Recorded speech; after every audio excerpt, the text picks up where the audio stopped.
Anlayotganlar Muhammed Aleyhisselam'ın tercüme hali namlı eser. 224. bab Peygamber Aleyhisselam'ın mulayimlığı ve afuçallığı. Peygamber Aleyhisselam'ın mulayimlığı, kengurusaqlığı, öç elişki qadir turuqluq kechirim qilishi, ko'ngilsizliklarga duch kelgan chaqdagi savrichanligi, chidamliqligi uningga Allah singdirgan axloq edi. Allah Qur'onda Peygamber Aleyhisselam'ga mundaq degan: Odamlarni kechirgin, yaxshilikqa buyurgin, nadonlar bilan tang bo'lmagin. Sura A'rof 199-oyat. Peygamber Aleyhisselam to'g'risidagi rivoyatlardan uning mazkur sifatlarda eng mukammalligini ko'rgili bo'ladi. Har qanday muloyim odam hamisha muloyim bo'lavermaydi. Peygamberimiz o'zi uchirgan shuncha ko'p ko'ngilsizliklarning hammasiga chidagan. O'ziga azor kulfat qilgan jahillarga muloyimlikni o'zgartmagan. Hazrati Aisha Peygamber Aleyhisselam ikki ishning birini ixtiyor qilishga to'g'ri kelganda gunoh bo'lmaydiganlar bo'lsa, ularning osonroqini ixtiyor qiladi. Agar gunoh bo'ladigan bo'lsa, uningdan eng yiroq bo'ladi. U o'zi uchun o'ch olmaydi.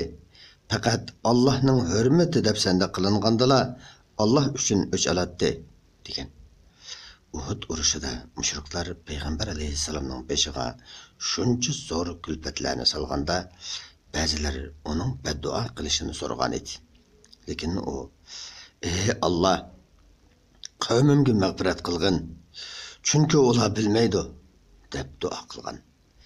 Rasulullohning muloyimligini tushuntirib berishda uning o'ziga azor kulfat qilgan, o'zini masxir qilgan, o'zini va o'zining sahobalarini o'rtadan haydab chiqargan, ondan o'ziga qarshi urush ochgan va boshqa arab mushriklarini kushkurtib to'plab kelib o'ziga qarshi turg'izgan Quraysh mushriklarini Makka fathi qilingan kuni umumiy kechirim qilganligini tilga ilish yetarlikdir. Rasululloh shu kuni ulardan "Meni qanday qiladi deb o'ylayapsizlar?" deb so'raganda, ular "Sen mard qarindishimiz va mard qarindishimizning o'g'li, seni yaxshi muomala qiladi deb o'ylaymiz" degan. Bu chaqda Peygamber Aleyhisselam ularga "Ketinglar, hammanglar azod" degan. Anas mundaq deydi: "Men Rasulullohning yanida turatdim. Rasulullahның uchisida qo'pol raqtdan pavoz tutilgan ton bar edi.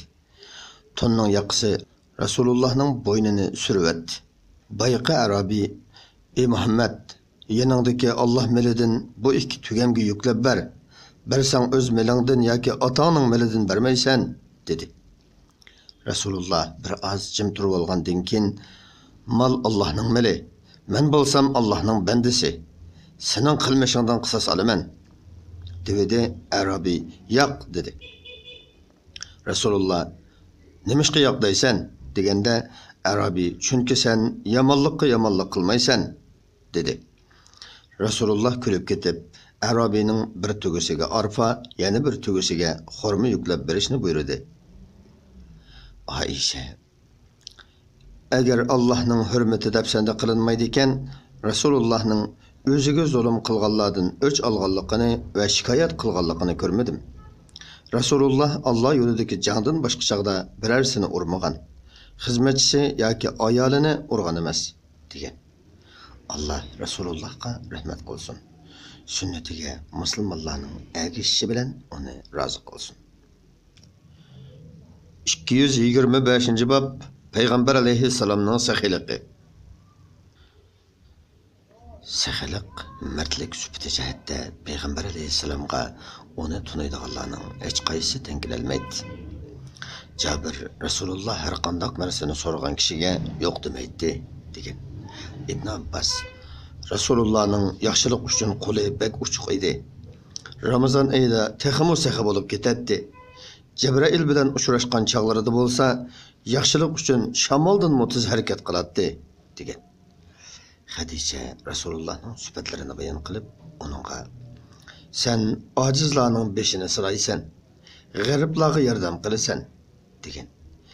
Rasulullohning Havazın qabiləsinin əsirlərini qaytarıb birikdiki qılğan işləri, g'animatlarni bilganda dillari islom diniga moyil bo'lganlarga nurg'un mollarni berganligi uning saxiyligini ko'rsatishga yetarli dalil bo'la oladi. Ularni yuqorida to'liq bayon qilib o'tdik. Rasululloh bir qatim qo'liga tushgan 90 ming dinarni bo'rining ustiga qo'yib, hammasini shu yerdala sahobalarga ulashtirib bergan. Bir odam kelib Rasulullohdan narsa so'raganda, Rasululloh: "Yenimda hech narsa yo'q, lekin sening so'rg'aning ustimda qarz bo'lib tursin. Qo'limga biror narsa tushganda beray" degan. Bu chaqda Umar payg'ambar alayhisalomga: "Alloh seni qilolmaydigan ishga taklif qilgani yo'q-ku" deganda, Rasululloh bu so'zni yoqtirmagan. Ansarlardan bir kishi: "Ey Rasululloh, berayvergin, Alloh bor. Kambag'al bo'lib qilishdan qo'rqma" degan. Rasululloh bu so'zni anglab kulimsirab, "Men shunday qilishga buyurildim" degan. Rasulullohning saxiyligiga doir misollar ko'p bo'lib, buni sizlarga bildirish uchun yuqoriqilar bilanla kifoyalanamiz. 226 bob Payg'ambar alayhissalomning botirligi.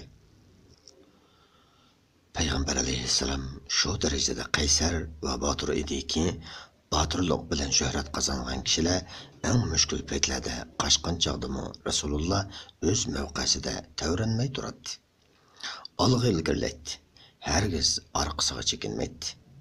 Uning Hunayn va Uhud urushlaridagi qahramonligini yuqorida bayon qilib o'tdik. Ibn Umar Rasulullohdan mubotir, uningdan saxiy, qanoatchan kishini ko'rmadim degan. Ali: "Biz eng mushkul paytlarda Rasulullohga iltijo qilatdik. Jang maydonlarida Rasululloh dushmanga eng yaqin o'rinda turadi. Badr urushida Rasulullohga iltijo qilgan edik. U dushmanga eng yaqin joyda turib, nihoyatda qahramonlik ko'rsatdi" degan. Anas: "Rasululloh eng qahramon, eng chiroyli, eng saxiy edi. Bir kuni kechasi Madina xalqi tashvishlik ovozni anglab, dushman hujum qildi deb cho'chib, qurollanib, ovoz chiqqan tarafga otlandi. Halbuki Rasululloh ulardan ilgari chiqqan. Abu Talhaning egarsiz etiga mingan, qilichini osgan holda allaqachon ahvolni aniqlab, qo'rqmanglar deb kelib o'tadi." 227 bob Payg'ambar alayhissalomning hayosi. Payg'ambar alayhissalom eng hayoliq edi. U kishilarning ayblarini ko'rmasga soladi. Abu Said al-Xudri: "Rasululloh yuzi ochilmagan qizdan muhayyoliq edi. Uning biror ishni yoqtirmaganligini chiroyidan bilgili bo'ladi. Uning o'ngi suzuk va nepiz edi. Rasululloh oliyjanob, hayoliq bo'lganlikdan kishilar yoqtirmaydigan ishni ularga yuzma-yuz turib aytmaydi" degan. Oysha: "Rasululloh boshqalarning biror yomon gapini anglasa, paloni munda qipti deb ismini atamay, munda qilganlar bor ekan deb shu ishni cheklaydi" degan. Yana Oysha: "Payg'ambar alayhissalom adab axloqqa yot so'z harakatlardan yiroq edi. Bozorlarda so'ran solmaydi, yomonlikqa yomonlik qilmaydi, yomonlik qilganlarni kechiradi" degan. 228 bob Payg'ambar alayhissalomning xush muomalasi. Hazrati Ali: "Payg'ambar alayhissalom eng kang qursoq, eng rostchil, eng muloyim, eng xush muomala edi" degan. Rasululloh kishilarni o'ziga jalb qiladiki, yiroqlashtirmaydi. Har bir qavmning yaxshi odamini hurmatlaydi va uni shularga boshliq qilib qo'yadi. Kishilarni tarini turmay va mijozini o'zgartmay turib ogohlantiradi. U nihoyat ehtiyotchan edi. Sahobalarni izlab turadi. Har bir suhbatdoshiga o'ziga loyiq o'rin beradi. Uning suhbatdoshlari hammadan meni hurmatladi degan hissiyotda bo'ladi. U hojatmand bo'lib kelgan odamni savrchanlik bilan qabul qiladi va uning so'zini anglaydi. Hojatmandlarning hojatidan chiqadi yoki ularni siliq gap bilan qaytaradi. Peygamber aleyhisselamның xulqi mijazi shunchalik yoqimliq ediki, u kishilarga otidek tuyuladi. Rasulullohning oldida kishilarning hammasi barobar edi. Ibn Abi Hala uni mundoq sifatlagan: Rasululloh hamisha ochiq chiroy, yoqimliq, muloyim edi. U to'ng, qo'pol, so'ran soladigan, adabsiz, haddidan ziyoda ayblaguvchi yoki haddidan ziyoda maqtag'uvchi emas edi. Allah Qur'onda Rasulullohga mundoq degan: Sen Allohning rahmati bilan ularga muloyim bo'lding. Agar qo'pol, bag'ring qattiq bo'lgan bo'lsang, ular cho'rangdan tarqab ketadi. Ularni afv qil. Ular uchun istig'for ayt. Hamma ishda ular bilan kengash. Sura Ali Imron 159-oyatning bir qismi. Allah Taala Qur'onda yana mundoq degan: Yamonlikqa yaxshilik qilgin. Shunda qilsang, sen bilan adovatda bo'lgan odam do'stingga aylanadi. Sura Fussilat 34-oyatning bir qismi. Payg'ambar alayhissalom chaqirgan yerga boradi. Berilgan sovg'ini oz bo'lsa-mu rad qilmay qabul qiladi va loyiqida sovg'a qaytaradi. Sahobalar bilan chaqchaqlashadi. Ular bilan oralashadi, mungdishadi. Ularning bolalarini erkilatadi ve öz hujrasida o'ltirg'izadi. Mayli azat odam bo'lsin yoki qul bo'lsin, dedak bo'lsin, g'arib bechora bo'lsin, chaqirganlar odamnikiga rad qilmay boradi. Madinaning eng yiroq joyidagi kasallarni yo'qlab turadi. O'zir bayon qilguvchilarning o'zirsini qabul qiladi. Biror kishi Rasulullohning quloqiga gap qilsa, uning gapi tugamaguncha beshini nerelib ketmaydi. Qo'l elishib kirishganda boshqalar qo'lini qo'yib o'tmaguncha qo'lini qo'yib o'tmaydi. Uchirganlarga avval salom beradi. Sahobalarga avval qo'l beradi. Boshqalarni qistab qo'ymaslik uchun sahobalarning orasida ikki putini sunib o'ltirmaydi. Yeniga kirganlarni hurmatlaydi. Ularning ostiga chapinini yoki ko'rpisini silib beradi.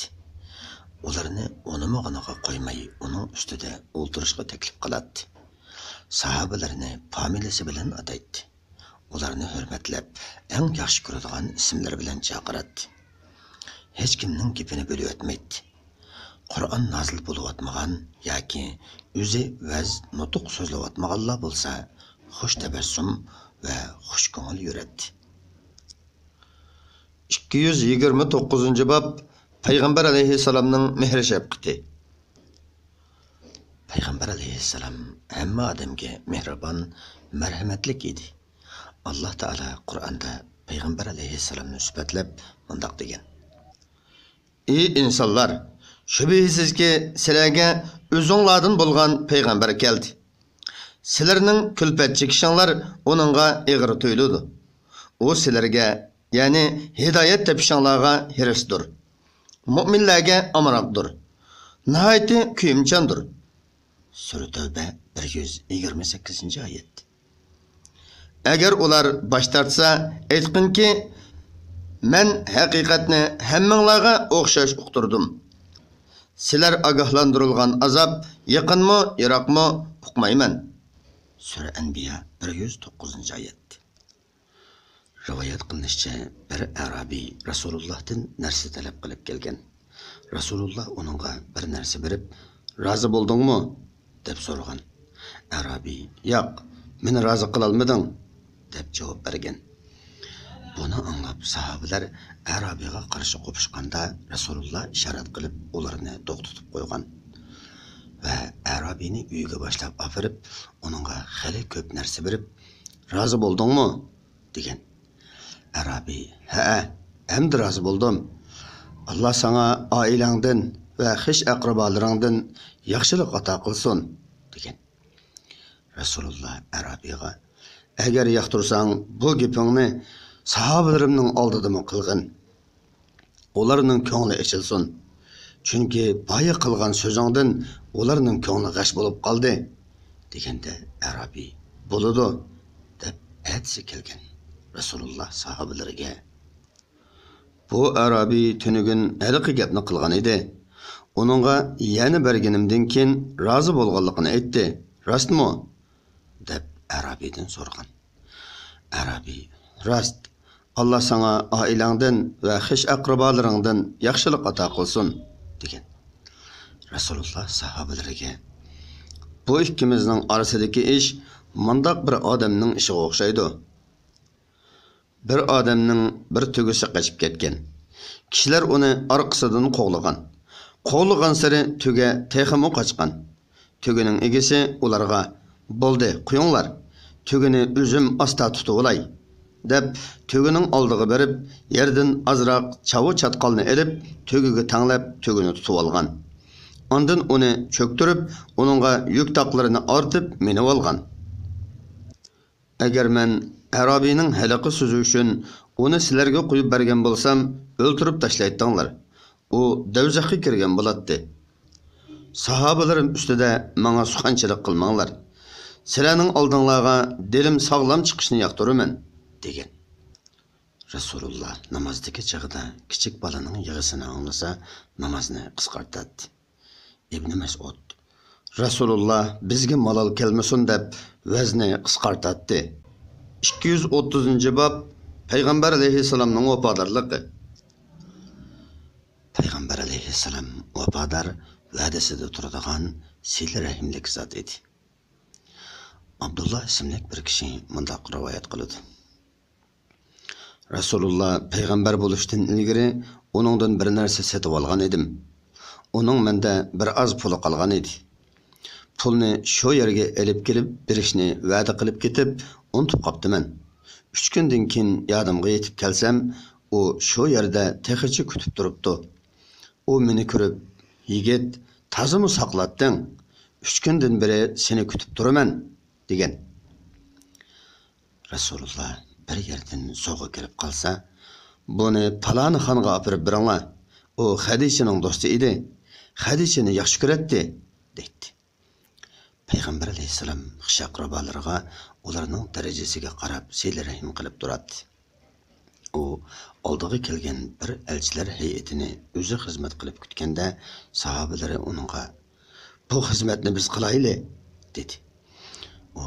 Ular sahobalarimni hurmat qilgan, shunga ularni mukofotlashni xohlayman degan. Rasulullohga payg'ambarlik kelgan chog'da Xadicha uningga aytgan gaplari orasida: "Bishorat shuki, Alloh seni hargiz rasvo qilmaydi. Sen sil rahim qilasan, ojizlarga yordam qilasan, g'ariblarni yo'qlaysan, mehmonni yaxshi kutasan, haqni o'z joyiga qaror topqizishga yor yo'lak bo'lasan" degan. 231-bob Payg'ambar alayhisalomning kamtarligi. Payg'ambar alayhisalomning o'rni yuqori, martabasi ustun bo'lgani bilan o'zi to'liq kamtar edi. Uning kamtarligi shu darajada ediki, u podshoh payg'ambar bo'lish bilan banda payg'ambar bo'lishning birini tanlashga taklif qilinganda, banda payg'ambar bo'lishni ixtiyor qilgan.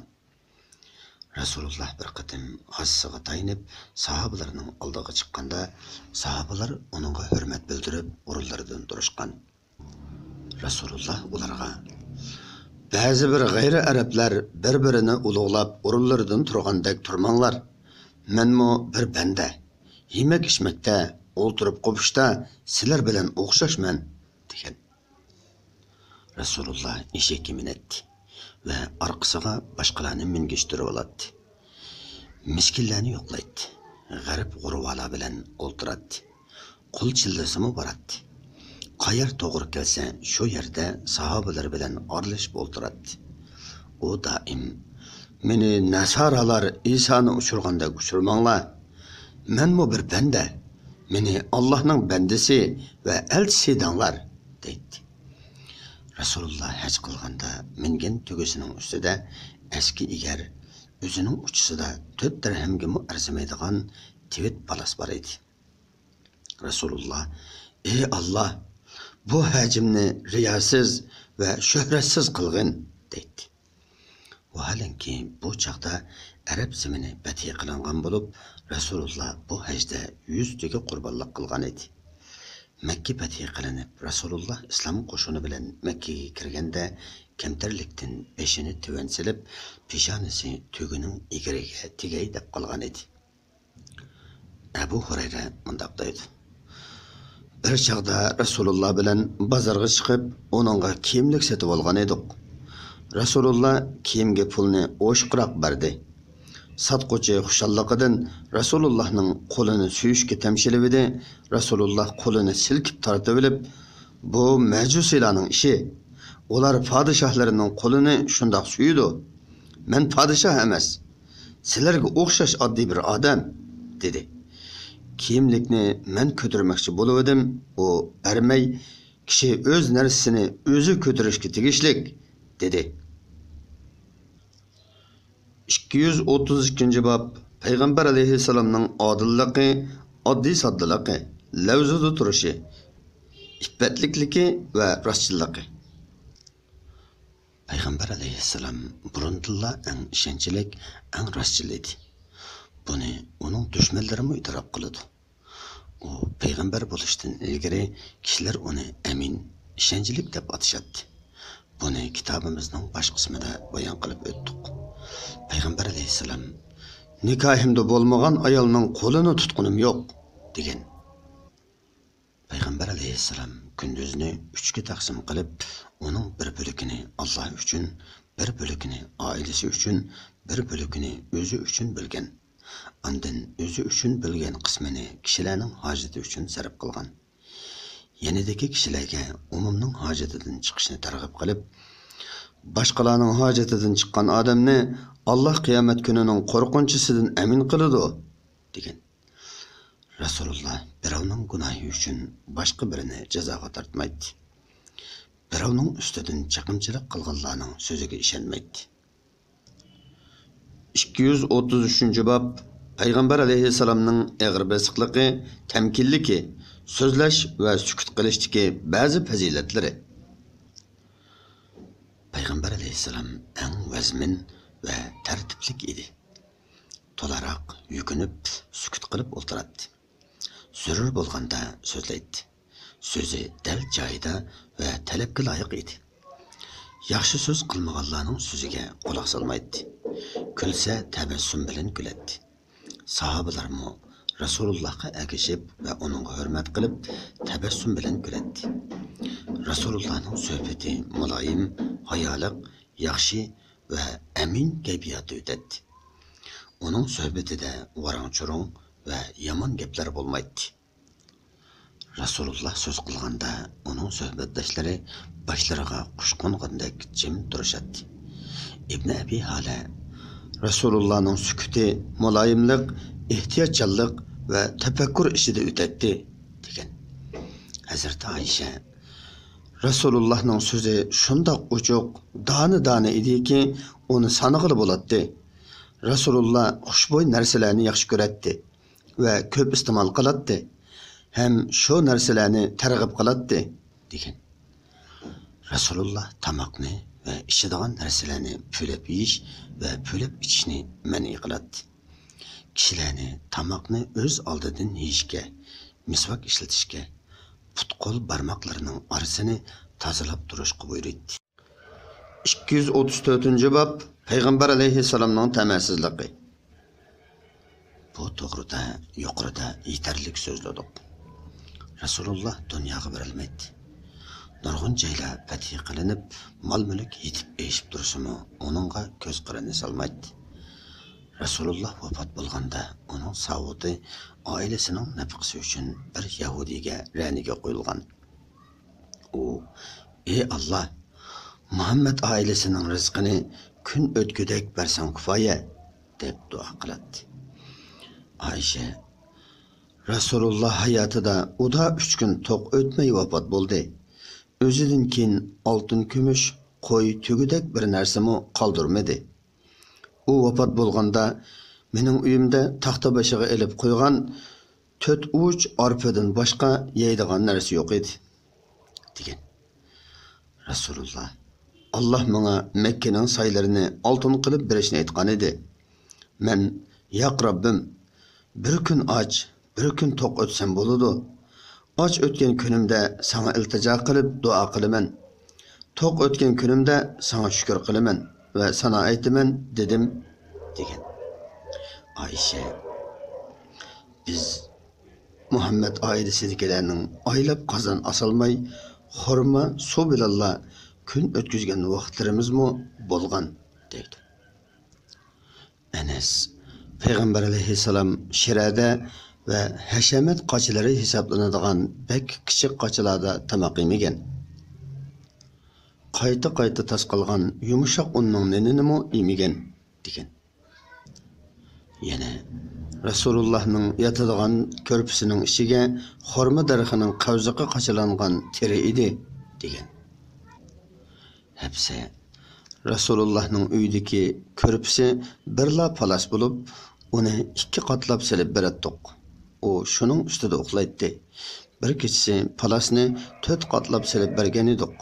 Atigini u bizdan palasni qandoq silib berganligimizni so'radi. Biz 4 qatlab silib berganligimizni aytib edik. U burunqidek 2 qatlab silinglar. Bu kecha uning yumshoqligi meni namozdan qo'ydi dedi degan. Aisha Rasululloh to'yg'udek tamoq yemaydi, lekin yo'qsizlikdan hech kishiga zararlanmaydi. Boylikqa qaraganda yo'qsizlikni yaxshi ko'radi. Ochlikdan tun bo'yi qursqi og'rib chiqadi. Shundoq turug'liq yana kunduzi ro'za tutadi. Agar u Robbidan butun zaminning xazinalarini, mahsulotlarini hamda farovon turmushni so'rasa, Robbi beradi. Lekin u so'rmaydi. Rasulullohning bu holini ko'rib, ichim og'rib yig'laydim. Ochlikdan og'riyotgan qursqini ikki qo'lim bilan silaydim. Sana jenim fido bo'lsin. Mol dunyodan uzuqunga yetgudak narsa tutsang bo'lmasmidi? Deganimda u ey Aisha, menga mol dunyoning nima keragi bor? Mening irodalik payg'ambar do'stlarim buningdan qattiqroq kunga mushadigan. Ular Allohning dargohiga borib, hurmatga, savobga ega bo'ldi. Men bayashat turmush kechirsam, Allohning dargohida martabamning ularninkidan tuvan bo'lib qolishidan qo'rqaman. Halbuki menga payg'ambar qarindoshlarim bilan birga bo'lishdan a'lo narsa yo'q, dedi degan. Aishaning aytishicha, payg'ambar alayhisalom mushu so'zlarini qilibla bir necha oydan keyin vafot bo'lgan. 235-bab Payg'ambar alayhissalomning taat ibodati. Rasulullohning Allohdan qo'rqishi va taat ibodati uning ilmiga loyiq edi. Shunga u: "Men bilganni biladigan bo'lsanglar, oz kulatdinglar, ko'p yig'latdinglar. Men sizlar ko'rmaganni ko'rib turaman, sizlar anglamaganni anglab turaman. Osmon tovlaydi. Uning tovlashi haqliq. Osmonda her 4 barmoqchilik o'rinda bir farishta Allohga sajda qilib turadi. Alloh bilan qasamki, mening bilganlarimni biladigan bo'lsanglar, albatta oz kulib, ko'p yig'latdinglar" degan. Payg'ambar alayhissalom namozni ko'p o'qib, putlari ishib ketganda ba'zilar uningga: "Alloh sening butkul gunohlaringni mag'firat qilgan tursa, yana shuncha mushaqqat chekamsan" deganda u: "Men shukr qilg'uchi banda bo'lmamdiman" degan. Aisha Payg'ambar alayhissalomning ibodati to'xtamay yig'ib turadigan yomg'irga o'xshaydi. Qaysanglar Rasulullоhdek taqat qila olaysizlar.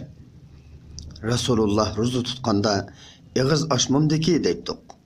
Ig'iz ochganda ro'za tutmamdiki deydiq degan.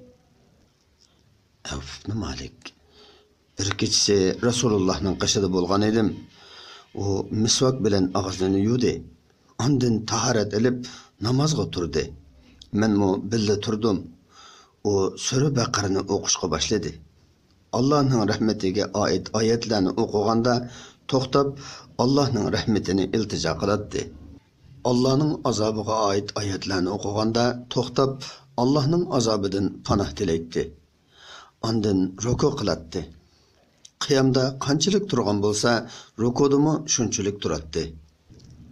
Rukuda qudratning, saltanatning va buyuklikning sohibi bo'lgan Alloh faktor deydi. Ondan sajda qiladi. Sajdadimi rukuda deganni deydi. Ondan sura Ali Imronni o'qiydi. Ondan keyin kaynidagi suralarni o'qib, yuqoridagi ishlarni takrorlaydi degan. Yana birisi Rasulullohning qishig'iga kelsam, u namoz o'qiyotgan ekan. İçinden qozonning qaynagan ovozidek ovoz chiqib turadi degan. Allah Rasulullohni ummatidan xayriyatlarga ega qilsin. Qiyomat kuni Allohning roziligiga, Rasulullohning shafoatiga erishish uchun Payg'ambar alayhissalomning go'zal, esil axloqlarini, go'zal xislatlarini mulohaza qilib, onunğa agashgan va mahkam eslgan bandiga Allah rahmat qilsin. Ey mehribon Allah, marhamat qilib bizni yaxshi ishlarga muvaffaq qilg'aysan. Bu qism mush yerda oxirlashdi. Diqqatinglar keyingi qismda bo'lsin.